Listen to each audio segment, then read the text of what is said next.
నాలో నా కథ.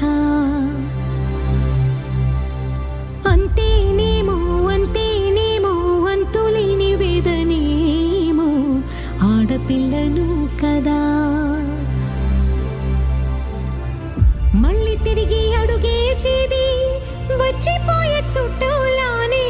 నేను పుట్టి పెరిగిన ఊరికి ఇంకా పైన పొరుగురిదాన్ని.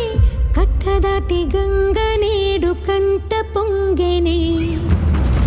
ఎంత ఎంత యాత్ర